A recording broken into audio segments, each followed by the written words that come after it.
ಔರಾದ್ ಪಟ್ಟಣದಲ್ಲಿ ಉದ್ಧವಲಿಂಗ ಶ್ರೀ ಅಂಬರೀಶ್ವರ ಜಾತ್ರಾ ಮಹೋತ್ಸವ ಜರುಗ್ತಾ ಇದೆ.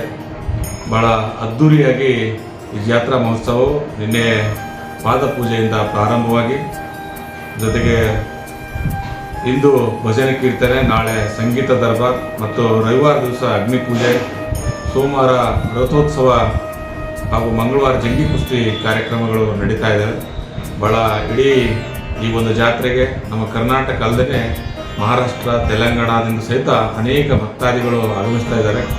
ಹೀಗಾಗಿ ತಾವೆಲ್ಲರೂ ಸಹಿತ ಈ ಒಂದು ಜಾತ್ರೆಗೆ ಆಗಮಿಸಿ ಉದ್ಧವಲಿಂಗ ಅಂಬರೀಶ್ವರರ ದರ್ಶನವನ್ನು ಪಡೆದು ಈ ಜಾತ್ರೆಗೆ ಎಲ್ಲಿ ತಾವು ಒಂದು ಯಶಸ್ವಿಯನ್ನು ಗೊಳಿಸಬೇಕು ಅಂತೇಳಿ ಎಲ್ಲ ಭಕ್ತಾದಿಗಳಲ್ಲಿ ಮನವಿ ಮಾಡ್ಕೋತೀವಿ. ನೀವು ಬನ್ನಿ, ನಿಮ್ಮವರನ್ನು ಸಹಿತ ಜಾತ್ರೆಗೆ ಕರೆತನ್ನಿ ಅಂತೇಳಿ ನಾನು ಎಲ್ಲರಲ್ಲಿ ವಿನಂತಿಸ್ತಾ ಇದ್ದೀನಿ. ನನ್ನ ಹೆಸರು ಶಿವಕುಮಾರ್ ಘಾಟೆ, ಸಹಾಯಕ ನಿರ್ದೇಶಕರು, ತಾಲೂಕು ಪಂಚಾಯತ್ ಔರಾದ್.